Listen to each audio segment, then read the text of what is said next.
Seattle News Weekly from Fox 13.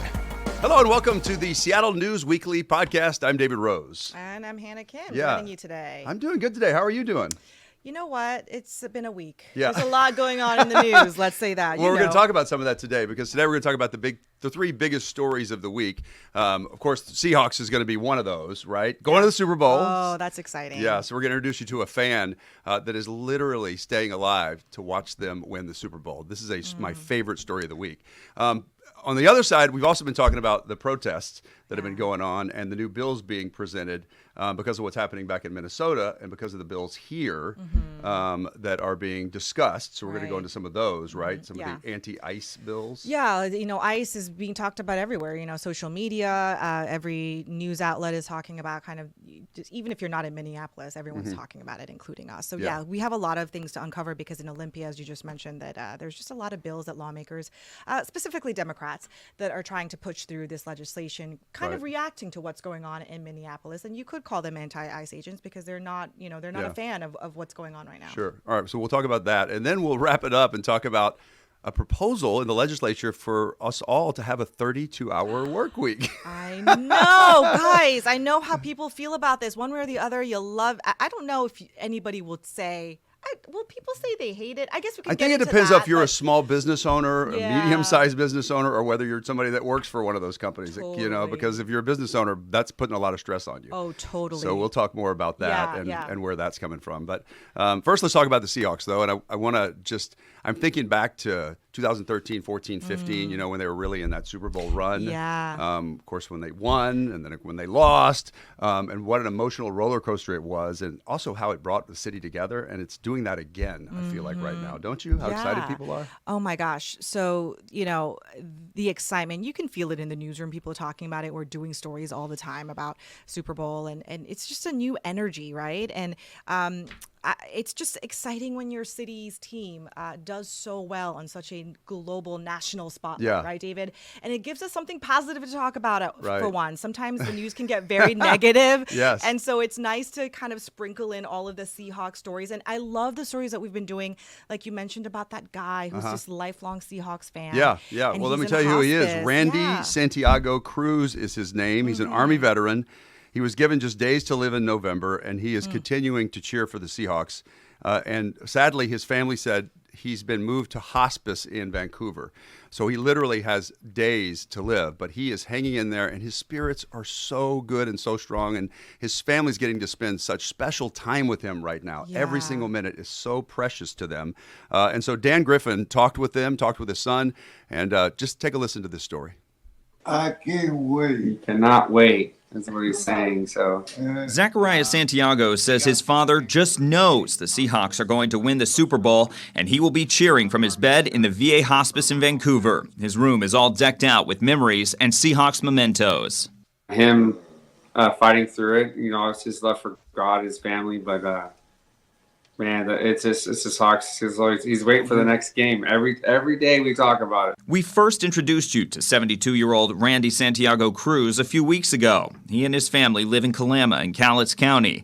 He's an Army veteran originally stationed in Fort Lewis. His family says he suffered heart attacks and has been battling chronic health problems given just days to live in November. Our first story caught the attention of the Seahawks, so much so they sent him a care package showing they're also rooting for him. From the Seahawks,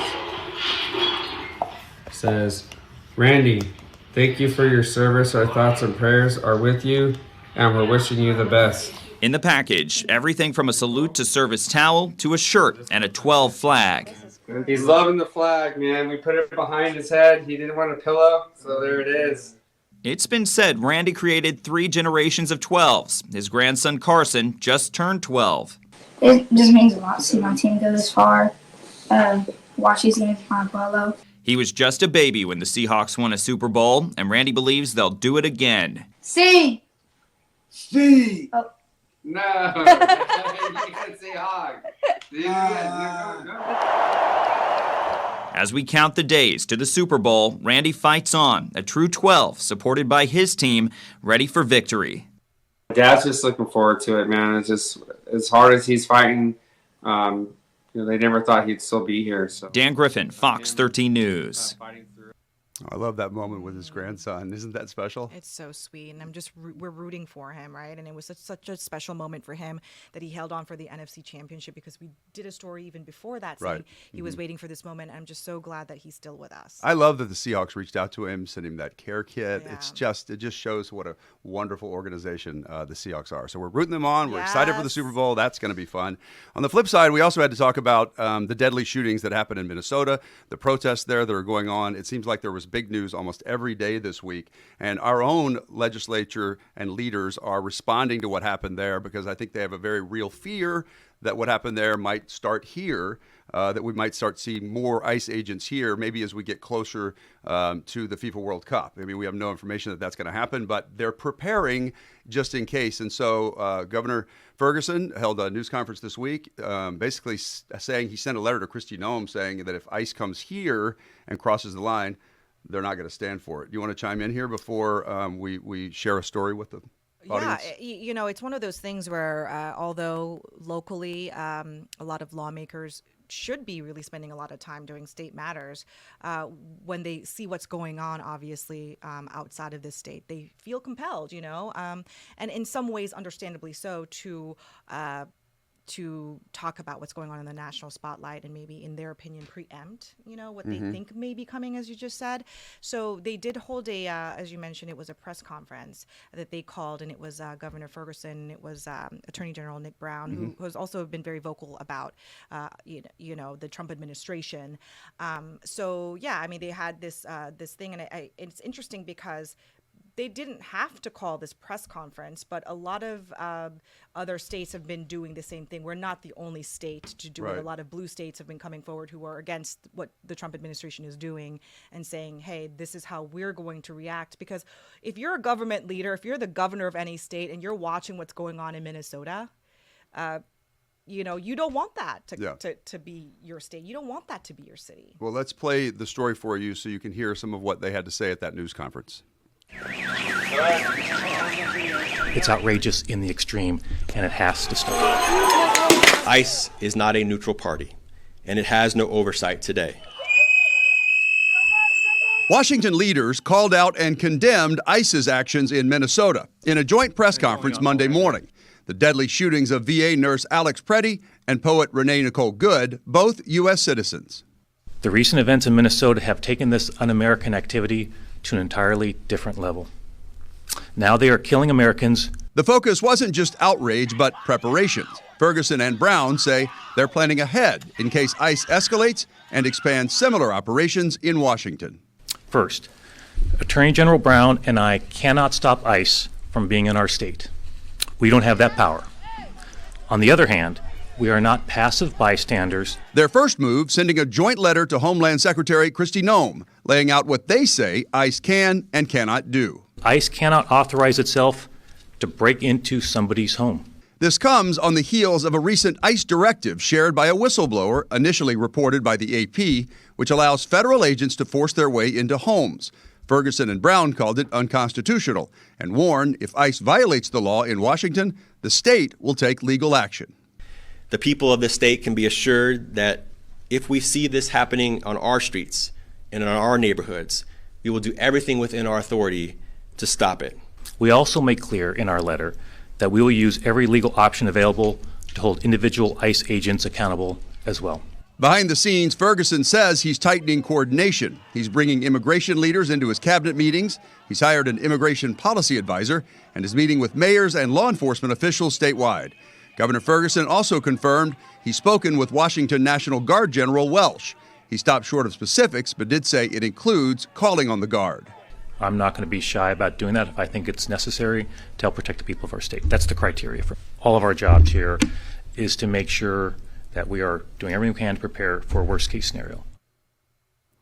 So the Washington State Legislature is in session right now, and Hana has been working every day on multiple different bills, and a lot of them deal with this. So how are legislators reacting? Yeah, so a lot of these bills are, again, coming from the Democrats. And I just want to make it clear that obviously, Republicans feel differently about this issue. Trump administration feels differently about the issue. So we need to mention that side as well. That what we're showing is, what many Democrats feel about the situation right now. But, there are a couple of bills that's made it through Olympia that's getting a lot of coverage. For one, it's the face coverings, because as you know, ICE agents, they cover their faces. They say it's for their protection and their safety. The other side says, look, if you're law enforcement, we should be able to see your face. It's about transparency. And so they're trying to pass a measure in this state banning federal agents from covering their faces if they're doing any type of public interaction. But let's be clear. They can't go take their masks down physically. All they can really do, though, is punish them civilly so that if it was passed, people could then sue the ICE agents if they could get their identity, right? Right. I recall, and there's a Senate bill, and I recall one of the supporters, Manka Dhingra, she basically was explaining, because one of the reporters, from my recollection, one of the press conferences or briefings had asked, how would we enforce something like this? Because there is something called a supremacy clause, right? So you have DHS or the U.S. Attorney coming out of the Eastern District saying, hey, look, you cannot tell, the state cannot tell federal agents. We are our own entity. We are above that. You can't tell us how to operate. So they feel that if this goes to court, which most likely it will, if the face covering passes in Washington State, it will become a legal issue, and the U.S. government, U.S. Attorney, is going to argue, hey, look, you can't tell the federal government what to do if you're a state. But what Senator Manka Dhingra was saying in her press briefing was, we are going after them, as you just mentioned. If we open it up to civil, that they could be like a municipality could be sued over this, well, maybe they will be forced to follow state law. So that's kind of what the teeth is in that measure. So that's just up in the air. That most likely could pass, very well likely could pass, and we know that Governor Ferguson supports that measure. There's another one that is being talked about today, and there's actually a new update to this. Is this the ICE Out? Yeah, this ICE Out, and they had a ICE Out Act, right, of 2026, and it is sponsored by Representative Tara Simmons, and so this morning they had the first public hearing on this, and we're trying to hash out exactly what happened. Wait, Tara Simmons was the convicted felon who got her conviction overturned, who then ran for office and won, right? Yes, out of I believe she is the representative from Bremerton who, when she ran, there was a story out about that, she was. Yeah, she got her record wiped, and she became. So just a little bit on her background. So she comes out and she is saying, hey, this is what we want. Now, what's interesting about the ICE Act Out bill is what it's asking is, if you were an ICE agent under President Trump's second term, we in this state, this is Tara Simmons, saying that we don't want you to transition or get a role or hired in any law enforcement capacity in the state of Washington. So that's the measure. What's interesting is we were expecting a public hearing, right, where you hear from a lot of sides on this issue, but Alejandra Guzman, the reporter is doing that story, and she just told me that Tara Simmons went up and spoke about it briefly, and it was cut off. So that hearing was suspended. We're trying to figure out exactly where that's going. So we're going to have more on that, hopefully in all of our future newscasts, and trying to iron out what exactly happened here. But from what I can tell right now, that bill, huge roadblock, because the committee hearing on it was suspended, which means that maybe it obviously doesn't have the support. There are two Democrats that signed on the bill, Tara Simmons and then Representative Sean Scott, who is a Democratic socialist who represents Seattle. Those two people, I believe, were on that bill with a couple of others. So, a lot of bills, they'll have like 20 or 30 sponsors on a bill, and it kind of shows you how popular a bill is. This one, it didn't have that many, so I'm wondering if that has played a role, if they just felt like they couldn't have the votes for it. Either way, we'll hash that out. But that's another one that we were closely watching. And I do want to say that Chris Corey sent a statement about the ICE Out Act, Simmons bill, in response. He sent us a statement about this, and he says, and I'm going to read this to you because this portrays the other side on this. He says, this is more divisive policy from the majority that is focused on federal issues rather than fixing public safety crisis facing Washingtonians.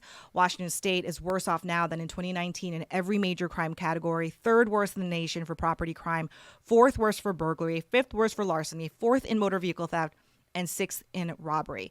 We have the fewest law enforcement officers per capita in the country. Moreover, our police officers undergo extensive screening and training to ensure they meet our rigorous standards.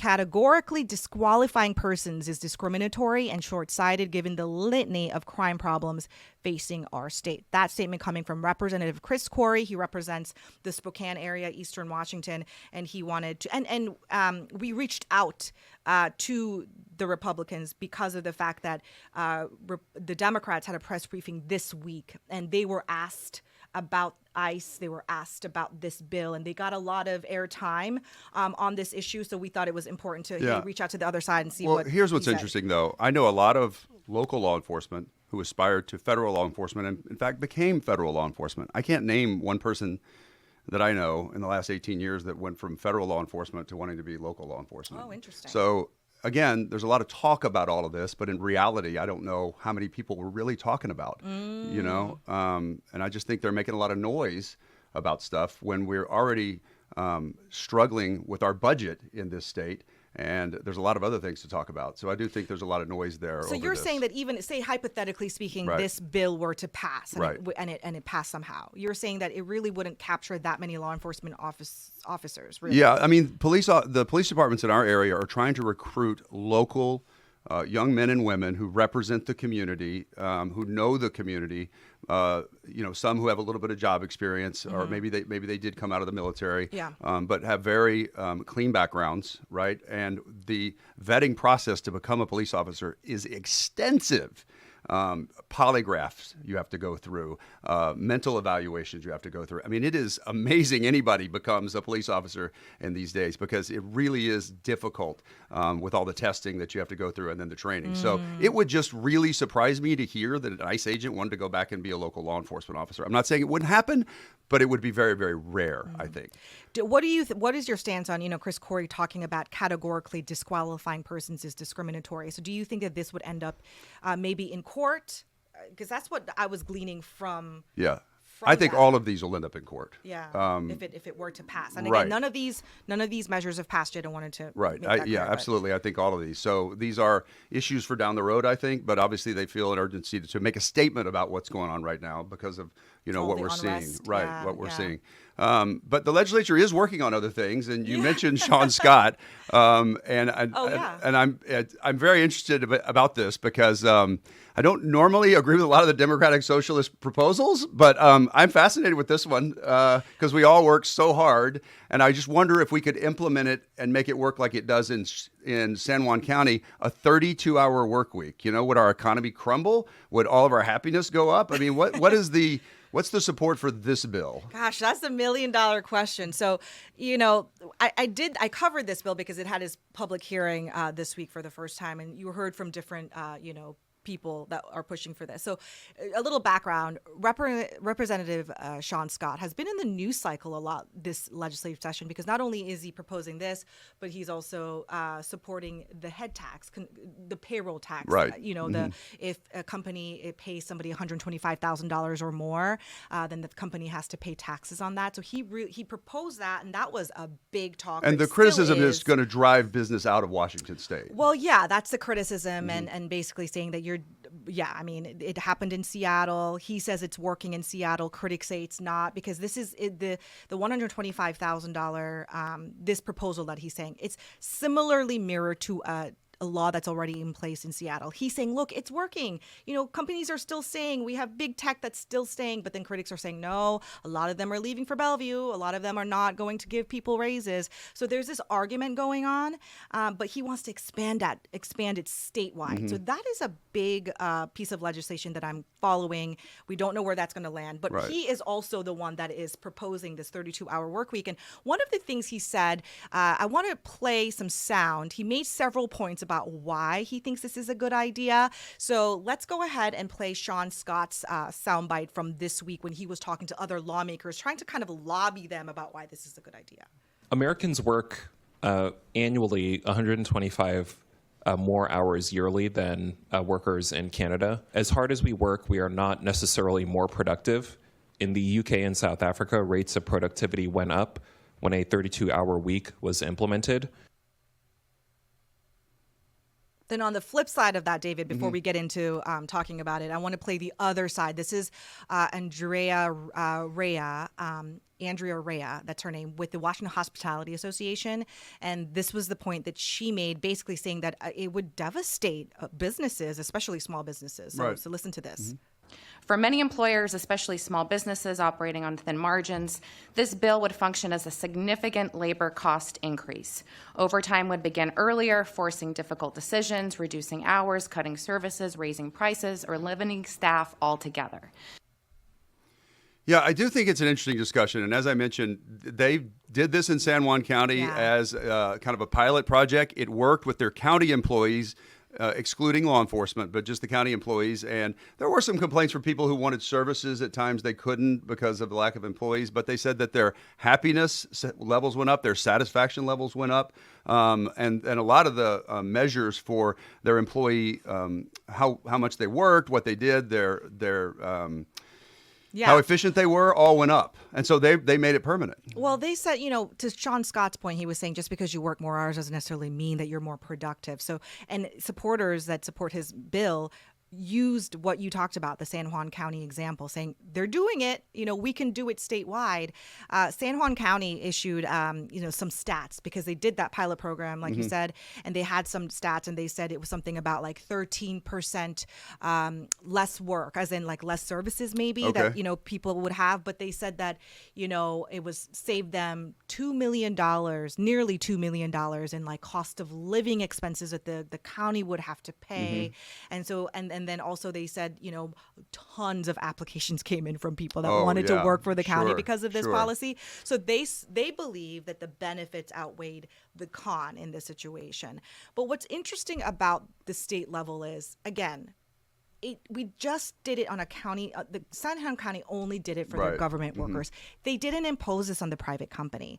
Why this statewide proposal may hit a roadblock is the fact that it is broad. It is broad. It's not covering every single worker in Washington, but it does cover private companies. So essentially, you had one lawmaker questioning Sean Scott, saying, who are we to mandate a 32-hour work week on industries and private industries that have very unique challenges? You have professions, that have to work 12-hour days, 4 days a week maybe. So there's all these challenges. And so he was questioned about that. And the sense that I got from the lawmakers on that House Labor and Standards Committee was that they were very skeptical kind of about, this is great if a company wants to impose it on themselves or even a union. The union can collectively bargain this, but why should this state kind of do this? And Sean Scott's answer to that was, well, that's why we're having this discussion. We want to talk about it some more. Well, in reality, wouldn't companies just have people work more and have to pay the overtime? I mean, and realistically, they'd still need people working 40 hours, and they would just cost them more, and people would make more. Right. That's one scenario, but then other scenario could be that they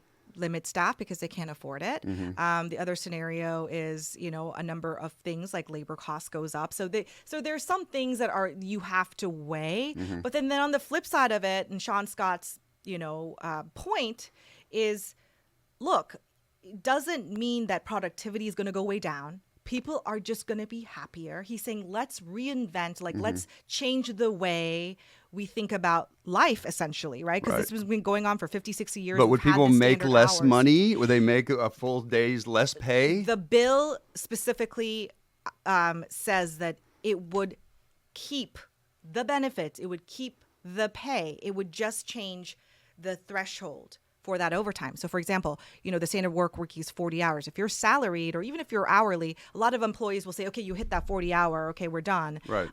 But in his bill, if it were to pass, you would work the 32 hours and then you would start accruing overtime beyond that, right? So a company could, like you said, we need 40 hours a week, so we'll pay this person. Yeah. We hear from so many small businesses that are struggling. We just heard from businesses in the International District this week who said it's worse now than it was in the pandemic. 5 businesses closed in Ballard. I talked to a coffee shop owner in West Seattle. They're barely keeping their head above water. So I think anybody who is employing people is against this because they're just barely making it as it is now. Yeah, I agree with that. I agree that a lot of businesses would have a problem with this. Now, it's a different situation if you ask the individual worker, right? Yeah. So that's why this is such an interesting debate, because if you ask a worker, hey, would you like to make the same amount of money and you work 32 hours? I mean, don't you? Maybe some people will say, yeah, absolutely. Yeah. So it's just a very interesting debate. Will this move forward? I don't know, because in the legislative process, it's just like changing the time back. So we have one time and it not moving every year. That gets talked about every year, and that never goes anywhere. It never goes anywhere. Right. So, the frustrating thing about this is it's important we still talk about bills that don't go forward. The reason why I say this, and I was just thinking about this, David, is because the quarter of the legislative session, that's where the public can weigh in. They go to these committee meetings and they will say pro and con about a certain bill. After that point, it goes to the House and the Senate, where lawmakers start debating it, and really the chance for people to meaningfully go and speak their mind, that's not there anymore. And so that's why I make it a point to cover as many interesting bills and impactful bills so that people realize that, hey, this is being talked about. If you want to talk about it, go ahead and sign up, or go to Olympia and speak your mind, because even if it doesn't pass necessarily, it doesn't mean it's not going to come back next year or the year after that. And so, it might not pass this year, but it's the whole conversation, like you said, about the standard time thing. We talk about it every year. It just never goes anywhere. It's a good talker. And it's a reminder that you want to be checking in. Hopefully with us and our news sources, we have multiple different sources. You can look at our website, our local app, our broadcast, because there are things happening every day that affect your lives. Hannah's covering a lot of it. Instead of like stuff getting passed and you find out 4 months later when it impacts you, or you're paying more money than you thought you were in your taxes. I see that from a lot of people because they're just not as tuned in because their lives are busy. Of course. Yeah, so I encourage you to do that. Well, Hana, thanks for the discussion, and thanks for all your hard work. Yes. Yeah, she's busy every day trying to get the story on what's going on in Olympia. Thanks for joining us for the Seattle News Weekly podcast. We appreciate it. You can get this anywhere you get your podcasts. You can also watch it on our Fox 13 YouTube page. We've got it on our website, fox13seattle.com. Hope you have a great weekend. Go Hawks! Seattle News Weekly is available wherever you get your podcast.